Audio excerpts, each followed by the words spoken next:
Assalamualaikum warahmatullahi wabarakatuh. Perkenalkan, nama saya Erlangga Abdul Ghafur dengan NIM 2002-0950-1036 dari kelas PTIKC.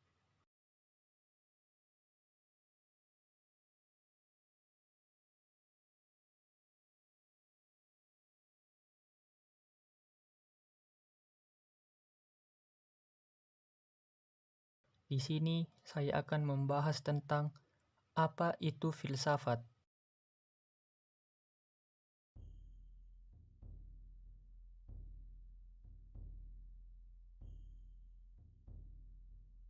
Istilah filsafat berasal dari kata philos dan sophein.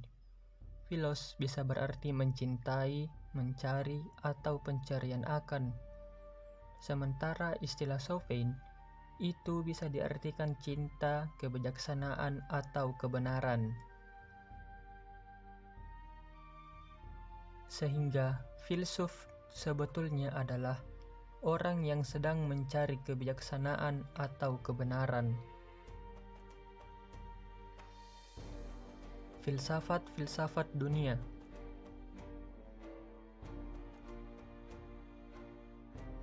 Yang pertama ada Thales, 625 sebelum Masehi sampai 545 sebelum Masehi. Thales memiliki pemikiran bahwa dunia ini berasal dari air.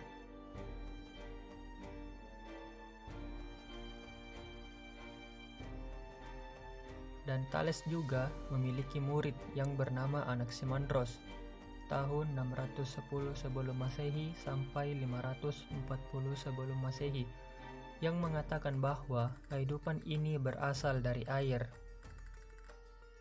Thales dan Anaximandros mengatakan hal ini dikarenakan Thales dan Anaximandros tinggal di daerah sekitar pantai, di mana kesehariannya melihat air. Itulah mengapa mereka mengatakan bahwa dunia ini berasal dari air.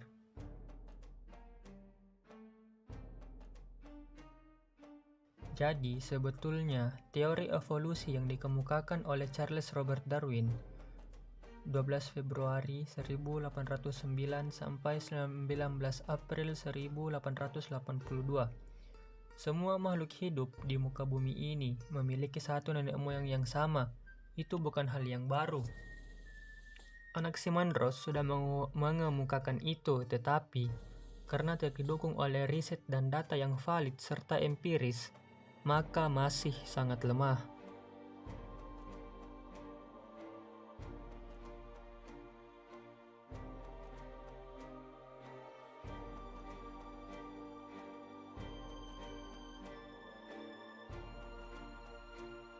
Yang kedua ada Heraklitus, tahun 530 sampai sebelum Masehi hingga 470 sebelum Masehi. Heraklitus mengatakan bahwa dunia ini tercipta dari api. Sama halnya dengan Thales dan Anaximandros, Heraklitus tinggal di daerah kaki gunung berapi, di mana setiap harinya ia melihat percikan api. Itulah mengapa Heraklitus mengatakan dunia ini tercipta dari api.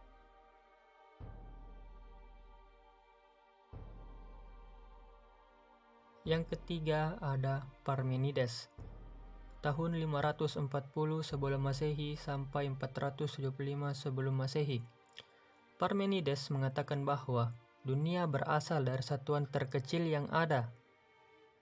Tetapi dia tidak mengatakan secara pasti apa itu satuan terkecil. Misal sebuah tembok, ketika sebuah tembok ini kita dalami, di situ ada semen. Dalam semen ada butiran semen. Di situ ada pasir. Di dalam pasir masih ada butiran-butiran pasir. Mungkin itulah yang dimaksud Parmenides dengan satuan terkecil.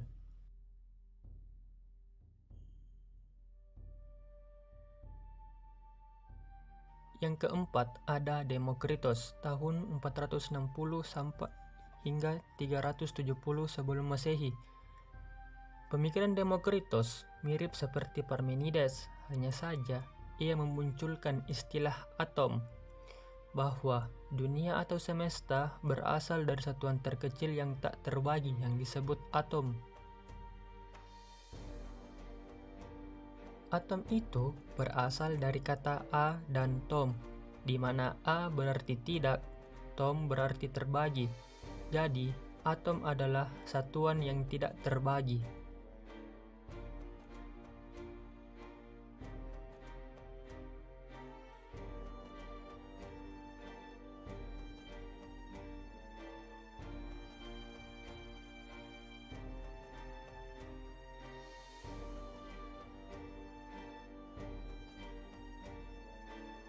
Keempat filsuf tadi, yaitu Thales, Heraklitus, Demokritos, dan Parmenides. Keempat filsuf itu adalah filsuf yang pertama kalinya hadir di dunia. Para filsuf pertama di dunia ini juga sering disebut sebagai para filsuf alam. Filsuf alam atau filosofia naturalis disebut filsuf alam karena perhatian atau pemikiran para filsuf dipusatkan pada alam dan bagaimana terciptanya alam semesta. Pemikiran mereka berupaya menafsirkan tentang alam, juga berupaya membuat pemikiran mengenai bagaimana alam atau semesta ini tercipta.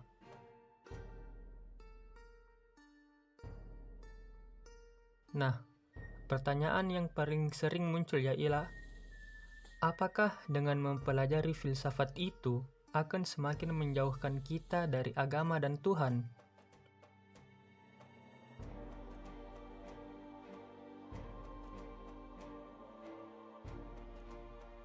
Argumen seperti itu sebetulnya tidak bisa kita benarkan, karena filsafat sebetulnya adalah mode of thinking atau cara berpikir. Jadi, tergantung bagaimana Anda ingin menggunakan filsafat. Anda bisa menggunakan filsafat untuk menyerang agama, tetapi Anda juga bisa menggunakan filsafat untuk memperkuat doktrin agama. Contohnya, di era filsafat skolastik, muncul filsuf-filsuf seperti Santo Agustinus dan Santo Thomas Aquinas.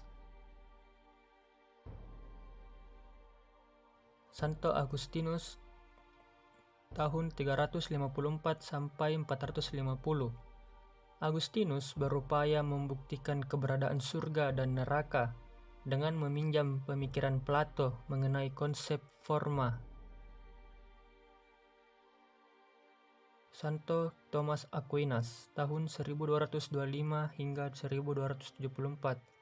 Santo Thomas Aquinas yang berupaya membuktikan keberadaan Tuhan dengan meminjam pemikiran Aristoteles mengenai causa sui atau causa prima, yang berarti penggerak yang tak tergerakkan. Itulah mengapa Bertrand Russell mengatakan bahwa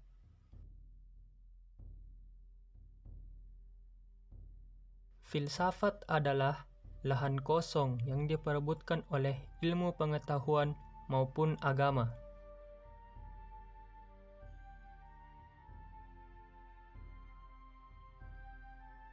Jadi, mungkin hanya itu yang bisa saya sampaikan.